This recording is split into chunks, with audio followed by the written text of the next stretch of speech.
कुमारी अवस्था हुई, बड़ी हुई, विवाह योग्य हुई। तो एक दिन उनके गांव में व्यास पाराशर जी आए। व्यास जी के पिता तीर्थ यात्रा करने के लिए आए। एकदा तीर्थ यात्रायां ब्रजन पाराशरो मुनि, आज गाम महातेज कालिंद्यास्तटोत्तमम्। एकदा तीर्थ यात्रायां पाराशर मुनि जो वशिष्ठ के पौत्र हैं और काली के शक्ति के पुत्र हैं, जब उस यमुना के तट पर आए तो पाराशर मुनि ने उस सत्यवती से कहा कि देवी, हमको यमुना पार जाना है, यमुना से पार जाना है। तो सत्यवती ने कहा कि ठीक है मुनिवर, मैं आपको पार कर देती हूँ। पाराशर जी नौका पर आरूढ़ हुए, सत्यवती उस नौका को पार कर रही थी। उसी समय जो है भगवती की प्रेरणा से, उस महामाया की प्रेरणा से पाराशर जी के हृदय में काम का संचार हुआ। उस मत्स्योदरी को देख करके, सत्यवती को देख करके उनके हृदय में विकार पैदा हुआ। उन्होंने उसी समय जो है सत्यवती का हाथ पकड़ लिया। सत्यवती ने कहा, अरे महात्मा, तुम तो इतने महान ऋषि हो और तुम इस प्रकार का आचरण कर रहे हो। सत्यवती कहती है कि हे ब्राह्मण, हे महात्मा, मनुष्य शरीर में अगर व्यक्ति इस प्रकार का आचरण करता है तो वो मनुष्य नहीं है, वो पशु है। दुर्लभो मानुषो देहा देहिनाम क्षण भंगुरा, तत्रापि दुर्लभं मन्ये वैकुंठ प्रिय दर्शनम्। दुर्लभो मानुषो देहा, हे ऋषिवर, इस मनुष्य शरीर में भी व्यक्ति अगर काम क्रोध आदि विकार के पीछे पड़ता रहेगा तो वो मनुष्य के रूप में पशु है।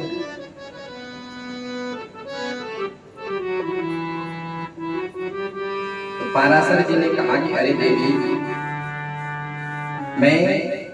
मैंने स्वर्ग तक की यात्रा करी है, स्वर्ग तक की अप्सराओं को मैंने देखा है, लेकिन कभी मेरे मन में इस प्रकार की कोई भावना जागृत नहीं हुई। लेकिन आज ऐसी भावना मेरे हृदय में आ रही है तो इसके पीछे कुछ ना कुछ कारण होगा, कुछ ना कुछ भगवती का कारण होगा। पाराशर जी ने उसी समय ध्यान लगा करके देखा तो सब समझ गए कि भगवान का कलावतार होने वाला है। पाराशर जी ने सत्यवती से कहा कि देवी, मेरे मन में कभी किसी प्रकार का विकार पैदा नहीं हुआ, लेकिन ये विकार हो रहा है तो इसके पीछे कुछ माता माँ का ही कारण होगा। पूरी घटना सुना दी। तो सत्यवती ने कहा कि ऋषिवर, अगर आप कि मैं ये कामना पूरी करूंगा, पर मेरी शर्त है, मेरी 5 शर्तों को अगर तुम पूरी कर दो, मान लो, तो मैं आपकी इस कामना को पूरी करूंगी। पाराशर मुनि ने कहा कि ठीक है देवी, आपकी कौन कौन सी शर्त है? तो पहली शर्त कह रही है, पित्रोश्चमी न जानीयात् तथा कुरु दुजत्तमम्। हे ऋषिवर, मेरे गर्भ में आपका पुत्र पलेगा, लेकिन मेरे परिवार वालों को पता नहीं चलना चाहिए, नहीं तो मेरी बड़ी निंदा होगी, किसी को भी पता नहीं चलना चाहिए। दूसरी शर्त, कन्याव्रतम में न हन्यात्। मेरा जो कन्या व्रत है, मैं हमेशा कुमारी ही बनी रहूं, मेरा कन्या व्रत बना रहे। तीसरी शर्त थी पुत्रश्च तत्समाकामं भवेत् अद्भुत वीर्यवान। महाराज मैं जानती हूँ कि आप जब मेरा सहयोग करोगे तो आपके ही समान मेरे गर्भ में कोई पुत्र पैदा होगा, और मेरी कामना है कि आपके ही समान तेजवान पुत्र होना चाहिए। आपके समान जो तेजवान होगा, आपके समान जो ज्ञानी होगा। चौथी शर्त गंधोदयम सर्वदा में।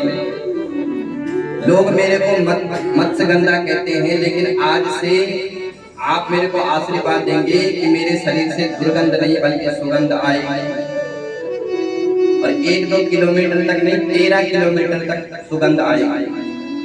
इसलिए इसका नाम एक योजन गंधा भी है। और 5वीं शर्त थी स्यात् यौवनम जनवत्। महाराज मैं हमेशा युवती बनी रहूं, बुढ़ापा मेरे को कभी ना आए। महाराज पराशर जी ने इन 5 शर्तों को स्वीकार किया, सत्यवती के साथ संयोग किया, और संयोग के बाद पराशर जी ने स्नान किया और अपनी तीर्थ यात्रा को चले गए। कालांतर में सत्यवती ने एक द्वीप में बालक को जन्म दिया। किसी ने इस रहस्य को नहीं जाना, और सत्यवती ने द्वीप में बालक को जन्म दिया जिनका नाम था कृष्णद्वैपायन वेदव्यास।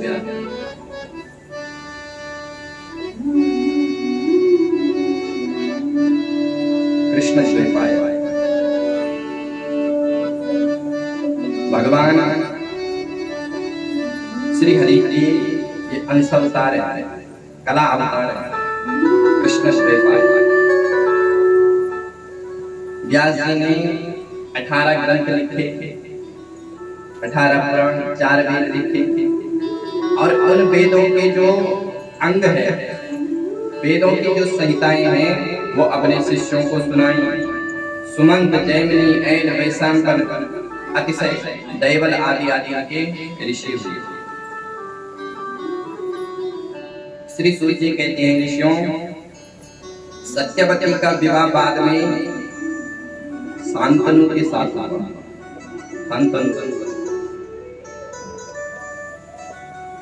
सौनक जी ने पूछा, महाराज ये शांतनु कौन थे? तो फिर श्री सूत जी कहते हैं, इक्ष्वाकु वंश प्रभवो महाभिषिक्ति स्मृता सत्यवान धर्मशीलश्च चक्रवर्ती नृपोत्तमम्। इक्ष्वाकु वंश प्रभवो, इक्ष्वाकु वंश के एक राजा हुए जिनका नाम था महाभिषिक। राजा महाभिषिक इतने धर्मात्मा थे कि अपने धर्म कर्म की प्रभाव से, अपने धर्म कर्म से इन्होंने स्वर्ग लोक की प्राप्ति करी। सत्यवान धर्मशील, बड़े सत्यवादी थे। देह त्याग करके जब स्वर्ग में गए तो देव